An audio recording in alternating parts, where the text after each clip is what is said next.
How's it going, and welcome back to another episode of FUD TV. I'm your host, Elio Trades, and today we're going to be talking about the truth about Ripple.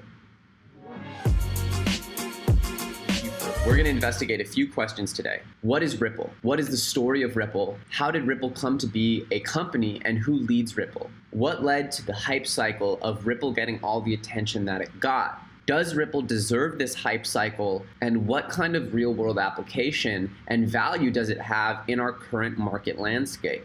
Is Ripple ever going to be able to make good on the promises that they made during this hype cycle and the beliefs that many people have about Ripple and the future of the XRP token? The question, first of all, is what is Ripple? And we all know that Ripple's big use case is in border-to-border, real-time global payments across 27 countries. And so if I wanted to transfer money to a bank in England, I would have to transfer money to a bank I knew, and then they would transfer money to a bank they knew, and so on until it reached England. And there's all these fees involved. And so the idea is that Ripple would somehow, by using technology, the blockchain distributed ledger technology, we'd be able to surpass a lot of these steps and make this whole process much cheaper. So let's just go ahead and start with some positive news about Ripple. You know, Ripple started here last year at less than a penny, at 0.6 of a penny, and it peaked at over $3.50. I think it got all the way up to $3.80 at one time. The multiples are so staggering at that point that it's there's a huge percentage. But the point is, Ripple was the highest performing cryptocurrency given that percentage gain over the last calendar year. One of the markets that was pumping Ripple the hardest was South Korea. And we know this because as we click over to the markets, even today, we're seeing that 38% of Ripple trading is happening on BitHum. And then the other almost 10% is happening on Coin One, and then another almost 10% is happening on Upbit. So look at this. Over 50% of the trading is happening with Korean won. So we know now that the South Korean trading market is almost unilaterally responsible for either pumping up or pulling back the Ripple market. Knowing that gives us a lot of understanding as to why Ripple pulled back so hard when the new South Korean financial regulations and investment regulations took effect on January 30th. Obviously, it's fallen significantly, but that low to high was the most staggering, highest performing in the crypto space. So we need to take into account and sort of give Ripple, first of all, a round of applause for making those kind of gains. And now we need to also understand, how did this happen? How did it get so much attention? How did it get so much hype? And was that hype for real and justified? Well, we know that deals like the one that they made with MoneyGram, where MoneyGram is testing XRP currency transfers, right? These are huge announcements, and the announcements came in many, many different stages, where we were getting announcements that there was potential that Ripple would be transferring money for Visa, for Amazon. Now it turns out it was MoneyGram, which is no slouch, but a lot of people were waiting on the news around Western Union. And so the question is MoneyGram going to go forward with this partnership, and is the MoneyGram partnership going to translate into a big spike for XRP holders? All those questions are yet unanswered. But yet there's more good news for Ripple, and these are the kind of good news hype cycles that we were hopping onto in December. Clear eyes, full hearts, can't lose. You get that reference, you're amazing. The American Express Santander announcement, this actually came back in November, 16th November. Right? We have American Express and Santander teaming up with Ripple again for a payment system. But we have to read the fine print here. I want to give Ripple all the props here, but we always have to read the fine print. Ripple said that its cryptocurrency, XRP, will, quote, come into play as a means of speeding up payments later down the road. But as of right now, with both of these banks and both of these payment systems, there's no speak of using the XRP system. So I know a lot of you might be saying, or the XRP coin token, a lot of you might be saying, well, what do you mean they're not going to be using XRP? They're using Ripple. I want you to be clear. There is a difference between XRP, the token and the coin, and Ripple or RippleNet, the software and the company. They are, in fact, two very different entities. And to understand the history of how this happened and where the split happened, we need to go back and understand the story itself. So while I'm saying that there are some really wonderful reasons why Ripple became the highest growing, highest performing cryptocurrency, and there was some extremely exciting news as to what potentially Ripple may start doing with banks around the world, we have to come and analyze what Ripple is actually doing and what actually the XRP token that you and I think we're investing in when we say we're investing in Ripple, and how that relates to the Ripple company. Ripple is actually a really old company. Ripple started in 2004 as Ripple Pay. And as you can see, this is their phenomenal logo here on the left. Ripple Pay's logo is right here. I'm gonna move this here. So you can see this is how Ripple started. And it was a basic theory is that all banks do is make and receive loans. And that essentially when you're transferring money between bank accounts, you're just adjusting numbers on a ledger or a loan ledger. And the whole very idea here was that there could be a sort of new way to do this. And Ripple's ideas were blockchain-esque, but they were not using blockchain. And so they actually had these sort of trusted party networks, which is kind of like a peer-to-peer version of what we hear that banks have, where there's sort of these networks of trusted individuals and you pass between trusted individuals to get to the person you're trying to transfer money to, which is interesting. And in fact, as they note in this article here, the architecture is not too dissimilar from that of Lightning Network. Then in September 2012, they hire Chris Larsen, who's currently the chairman of the board. And if you've heard the stories about the guy who replaced Mark Zuckerberg as the 6th richest person in the world when Ripple hit its spike, that's Chris Larsen. In 2013, they elect to do the XRP token launch. And this is when they really turn things up. And this is when the story really turns to crypto. So in 2013, Jesse Powell, the founder and CEO of Kraken Exchange, and he was a close friend of McCaleb, participated in Ripple's first seed round with an investment of $200,000. And then in 2013, they released the XRP token. Like Bitcoin, XRP is based on a public chain of cryptographic signatures, and therefore it did not require the initial web of trust or gateway design. So the whole idea of having trusted middle parties, that was the idea of the original Ripple Pay. I didn't quite explain all that, but essentially there needed to be people that you choose to trust in order to transact with. And the only problem there is that no one was choosing to trust each other, so that Ripple had to become the central trusted body that everyone trusted, and it was no different than having a centralized banking system, essentially.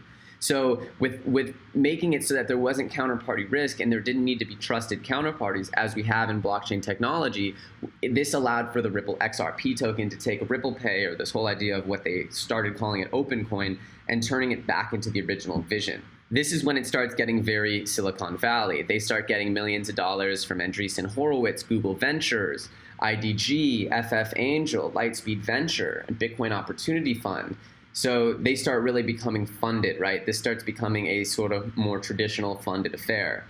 And then McCaleb leaves the project somewhere between June 2013 and May 2014, although his departure wasn't really discussed widely in the Ripple community until May 2014. The way that they distributed the companies, the tokens that the Ripple company created, was that 80 billion XRP went to the company itself. 80 billion. And then Chris Larsen and Jed McCaleb each received just under 10 billion tokens. So you have two founders that are each controlling almost 10% of the currency supply. And so you can imagine when McCaleb left Ripple, there were huge concerns that he would dump his XRP and cause a market crash just out of spite, out of whatever, out of manipulation, so he could buy low again and sell high again. There's a million reasons why he could have done this. There was these 2014 agreements that Larsen imposed upon McCaleb, and it says that his sales are limited to 10K per week in US dollars for the first year, 20K per week in US dollars for the second, third, and fourth years, and then $750 million per year for the fifth and sixth years. So now we're in year 5. So Jed McCaleb can release up to 750 million XRP this year and next year, and then in the billions following that. But as you see, there's significant restrictions put on it so that Jed McCaleb, in theory, right, can't just crash the price of Ripple, or XRP rather. That's the other problem with this, is that there's $80 billion held by Ripple company. And sure, the plan is to sell or give this away or use the funds for company operations or to seed global payment gateways. But in the end, what we have here is a financial behemoth here that controls all of the currency supply. What's different than that and a central bank? part of the problem with Ripple is that it starts to kind of diametrically oppose not everyone, but a lot of the initial ideas behind decentralization and the community that helped bring cryptocurrency into the mainstream. These ideas are sort of not really in sync with traditional crypto values. Now, I know a lot of people out there don't care about traditional cryptocurrency values. In fact, what they care more about is their increases on their investments in the crypto space. So we're going to talk now about how this all shakes out and affects your investment in XRP. The deals with Santander are not using the XRP token. This doesn't use XRP at all, as it's not legal tender. So when you have Santander transferring money across all these countries with Ripple Net, they're not using XRP. This doesn't affect the XRP token almost in any way yet. Neither with American Express and MoneyGram. We don't know yet what the MoneyGram deal entails for the XRP token at all. So all that we know is that Ripple's setting up deals, but that makes sense, right? Because Ripple has so many billions of dollars that they have the ability to get in and set up these traditional business deals. And then they have the ability to fund those deals and make them liquid with their tokens. So what makes you think that our XRP tokens would go up in value just because Santander needs them? They're not going to be coming and buying from retail investors like us. They're going to be buying their tokens directly from Ripple, which leads me to another point here, which is that Ripple's success does not necessitate the success of the XRP token. In fact, they are two very separate entities, almost living in different, they're closely related, but completely separate in their trajectory and life cycles and value points. I've heard a lot of talk about the Ripple XRP token being deflationary as it gets destroyed with every transaction. Now that's super, super exciting, but how exciting should it be here? Right now, a couple months ago, the amount of transactions that were destroying, or the amount of Ripple being destroyed each and every day, was 4,000 Ripple. And then so based on that, the amount of tokens being described every year was between 1 and 2 million Ripple, right? And so out of that, it would take us, God, we have hundreds of billions of Ripple. So how long would it take us to get any kind of noticeable price increase or value increase on our XRP? I think the calculation is, even if this is vastly understated, let's multiply this by 10. Let's say that this is wrong. Let's say it's 15 million that are being destroyed each and every year. 15 million. How many years would it take us to destroy enough Ripple to bring our price up significantly? 5%, 10%. A 5% increase in Ripple would mean that we've destroyed 5 billion Ripple. How many times does 15 million go into 5 billion? A lot. A lot. Many. We're talking about hundreds of years, guys. Hundreds of years to get a 5% gain via this method of destroying our XRP. So just to put it out there, this whole idea about destroying XRP, creating more money for you, that doesn't really make any sense to this investor, and based on the math I have here, it just simply doesn't make any sense at all. For me, one of the things that dispels the future of Ripple the most is by seeing Visa with their B2B payment system enter the digital era and start targeting banks using blockchain technology. It seems to me as though Visa has heard and understood Ripple's value point and has been listening to the interviews conducted by Brad Garlinghouse, Ripple's CEO, describing cross-border payments as inefficient and how they could be sped up with blockchain. And it sounds as though Visa has no intention of using Ripple, RippleNet, or XRP in facilitating their cross-border transactions.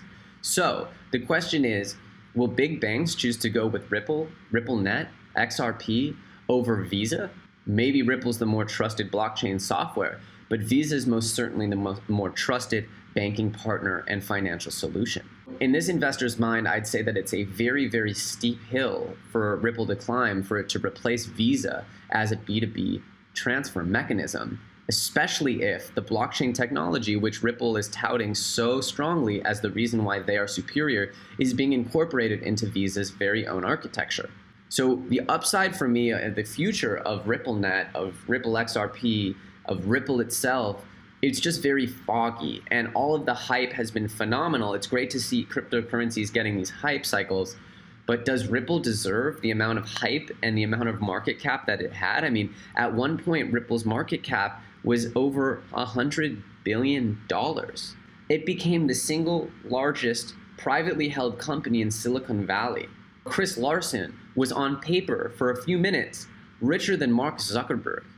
So for all of us to wrap our heads around the scale at which Ripple was overvalued, meaning the amount of value that we as people, as consumers, put on Ripple, and that it may or may not have justified in a real world application, the discrepancy between those numbers was tremendous. We're sort of seeing these issues come home to roost now, as we're seeing the truth of Ripple's blockchain technology sort of play out. The reality of the fact that so many of these tokens are controlled by so few hands, and the further, even sadder reality that Ripple might not even become a go-to payment system in the banking world. Finally, there's just one last bit of fundamental analysis that I had to bring into this coin review, and that's about the technology itself. The apparent consensus mechanism doesn't serve a clear purpose because the default behavior of Ripple nodes effectively hands full control over updating the ledger to Ripple.com server. Essentially, there's almost no point in the consensus mechanism because the Ripple.com server almost completely controls the way that the server or the ledger gets updated. There's actually over 32,000 missing blocks in the Ripple blockchain. And this is extremely, extremely concerning because the way a blockchain is supposed to work is that if there's a block missing, it's supposed to invalidate the entire blockchain. A blockchain cannot exist without every block in the chain forming and fulfilling its exact role. And you can hear about this being talked about by Fluffy Pony, who's the head of Monero, and Charles Lee and a few other all-stars of the crypto space. Is this about the missing blocks? Yes. Yeah, so there's like 33,000, 32,000, something like that, blocks missing from the beginning of the ledger. And I've had arguments with Ripple people on Twitter who insist that somewhere, some node definitely has it, you know. So here you hear this. The smartest, most advanced founders and engineers in the blockchain space. We have Fluffy Pony, who's the head dev of Monero. You saw there Charles Lee, and there's a few other all-stars that constantly come on this sort of YouTube podcast that I watch. They don't understand where these missing blocks went. These are some of the most sophisticated engineers in the blockchain space, and they don't understand how Ripple's blockchain works with 32,000 blocks missing. Now, we know that the Ripple blockchain was reset multiple times throughout its history, so this could be a byproduct of having multiple resets. But at any rate, we have an issue with the consensus algorithm, which they talk about further in this video, making no sense to them. By the way, this video was published on January 30th, 2018. This is a very, very current video. So the consensus algorithm doesn't make a ton of sense to the leading minds in the space. And beyond that, there's 32,000 missing blocks in the Ripple blockchain. Both things, from a technological standpoint, are very, very concerning. The truth about Ripple is that it was a very promising coin that has tried to take on one of the biggest questions in the cryptocurrency space, which is how do you get banks involved? How do you get the banks to buy in and start using blockchain technology in a way that brings in traditional financial wealth? How do we start converting this financial wealth that has been sitting in bank accounts and fiat money around the world? And how do we get that money to start being tokenized and enter the crypto economy? We were certainly hoping that Ripple and the XRP token would help do a large amount of this work by taking banking resources and converting them to crypto assets that could easily be traded. But we're still not seeing evidence that that is actually happening. I know when I first invested in Ripple, the idea of Ripple taking, pre-banked or sort of banked money that is sitting around the world waiting as collateral for future transactions, I was hoping that all that money would start flowing into the Ripple XRP token and that we'd start seeing a sort of tokenization of a lot of these traditional fiat assets. But so far, I've not seen very much evidence that that's going to happen. Even with Ripple's partnerships, it seems as though their partnerships are much more around the XRapid and blockchain technology and not necessarily around the investment in the XRP token. In fact, it's unclear as to how the XRP token fits in directly with every single thing that they're doing. I mean, I get that the XRP token is being used for instant liquidity purposes. However, it's not quite clear whether there's any reason to ever hold this token or whether it's simply just a pass-by, like a freeway or a highway between two different fiat currencies. Adding on to that, the lack of trust that we have in an organization that has been wrought with lawsuits and has had so many issues legally around who controls what amount of coins and how fast they can sell it. And there's two different founders that have sued each other, many times. There's a lot of mistrust around the control and possession of these XRP tokens. And now with their value skyrocketing, it's pretty clear to see that there's some serious manipulation factors that could come into effect once the XRP tokens are either released onto the market more by the Ripple Foundation, or there could be a mass exodus, a sell-off. It seems like the real truth about Ripple is that there's a lot of questions left unanswered.